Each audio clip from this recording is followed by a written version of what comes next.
That lightning cable adapter thing I bought, turns out it was USB-C. Wasted $25. 100% thrown down the drain.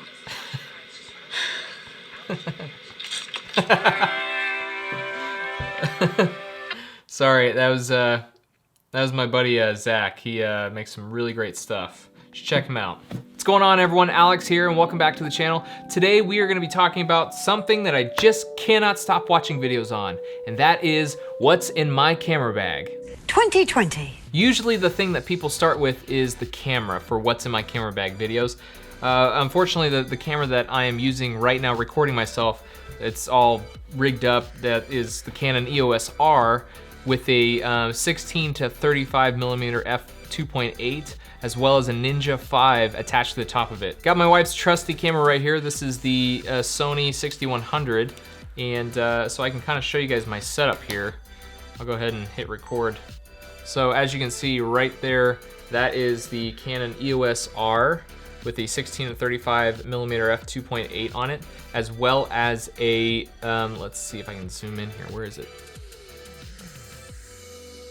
So yes, as you can see right there is the Canon EOS R, attached to it with a battery grip, 16 to 35 millimeter f2.8, as well as the Ninja V right there, as you can see me on the screen there.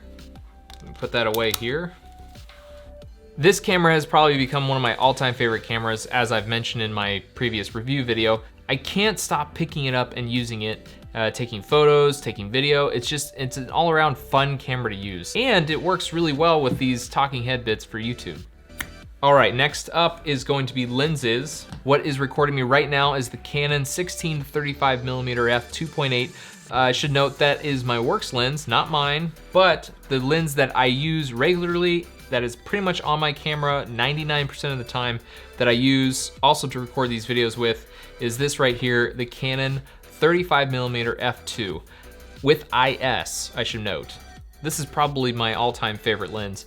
I just love the look of a 35mm lens, especially on full frame. It looks fantastic. Having IS built into this lens is amazing. First off, when I'm taking photos, if I need a little bit more extra light, I can turn the shutter down, have IS on, get some stable looking shots, no one's the wiser. Second, when I'm using it for video, again, stable shots, and it's a game changer, especially with the Canon EOS R.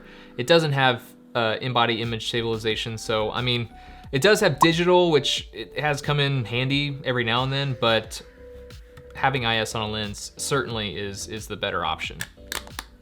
God Lord, I need a haircut so bad. Look at this, I need a haircut. This is terrible. All right, next lens that is up is of course the Canon 100mm macro 2.8. This is an L series lens. It's actually relatively cheap for an L series lens.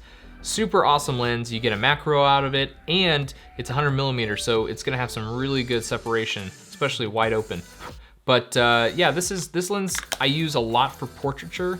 It seems to work really well, and of course the macro it's awesome.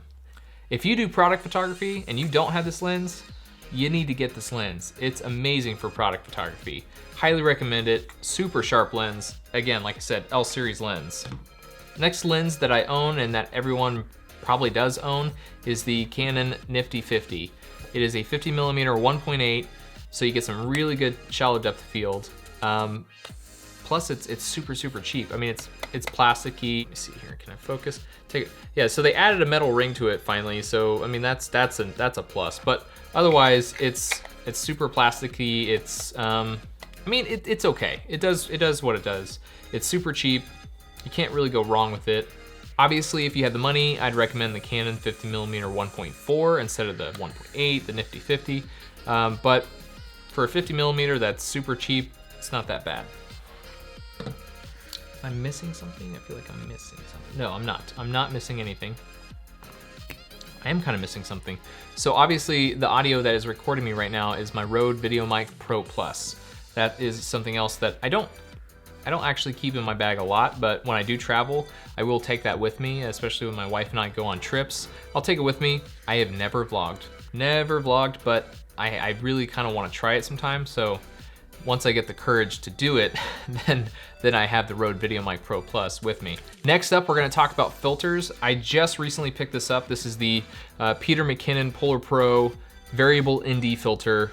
And so far, I mean, the quality of this filter is top notch. Comes with this sweet magnetized case right here.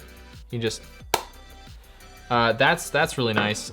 Next thing I love about the filter is it comes with a cap.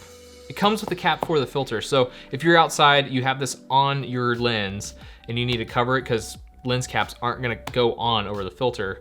It's super, super nice to have a cover for it. The number one reason I really wanted to get this filter is because right here, it just stops, just stops. You can't go anymore. Open, stops.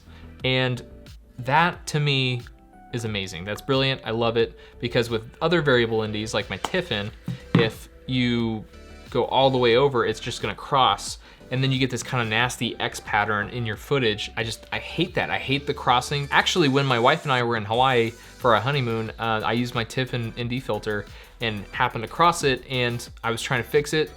Too late, I missed the shot. It was gone. So that to me, that's gonna be a lifesaver. Leave a comment below if you wanna see a review on this guy.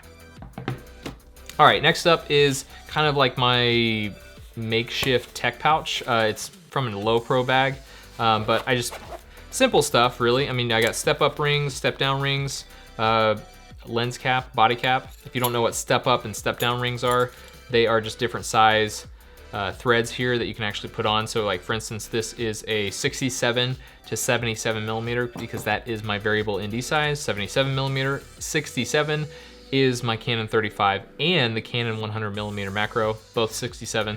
So this is probably my most used step-up ring. But that, and then you get some lens cloths. That's pretty much it on my tech pouch. Actually, I do put my HDMI cable that I plug into my Ninja 5, put that in here as well. This is right here, this is basically a filter cleaner slash, I use it for lens, I'll clean my lens with it. It's just like this, you can clean your filter with it, you can clean your lens with it.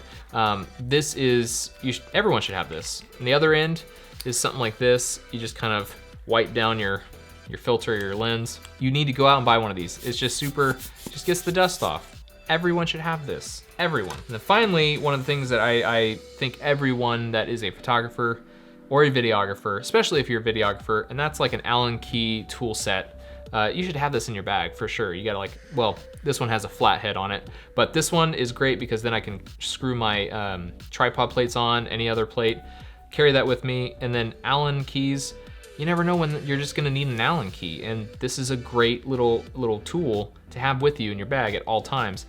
Now, I got this for free when I went to NAB last year, but seriously, pick one of these up. These are super helpful.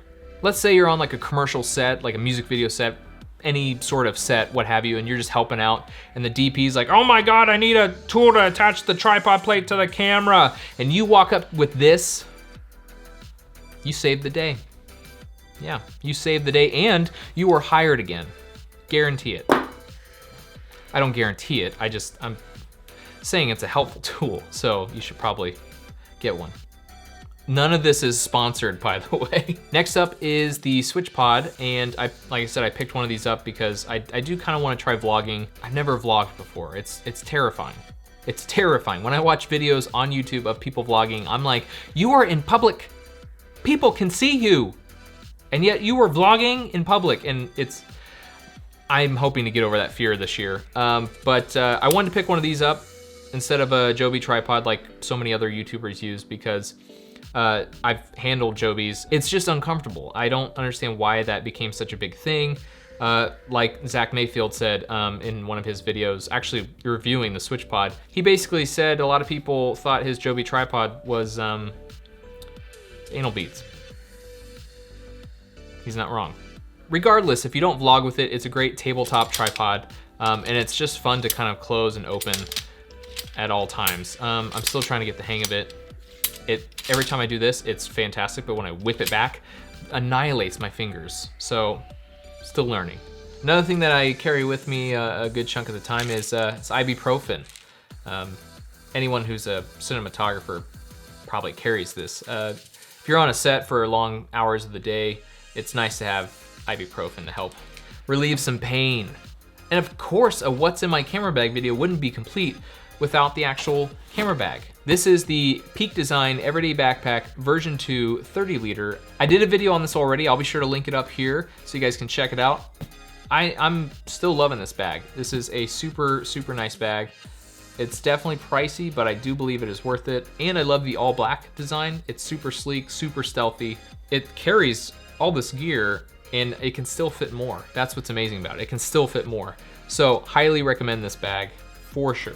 All right, guys, that is what's in my camera bag 2020. If you saw anything in this video that you kind of want maybe a review on or maybe want to know more about, be sure to leave a comment below. Let me know. I would love to hear from you. Also, if there's a video that you would like to see from me, be sure to leave a comment below. Would love to hear from you. That wraps up this video. Please consider subscribing if you aren't already. Tap the notification bell so you can be notified when I upload a new video. And if you liked this video, give it a thumbs up. Until then, shoot to create.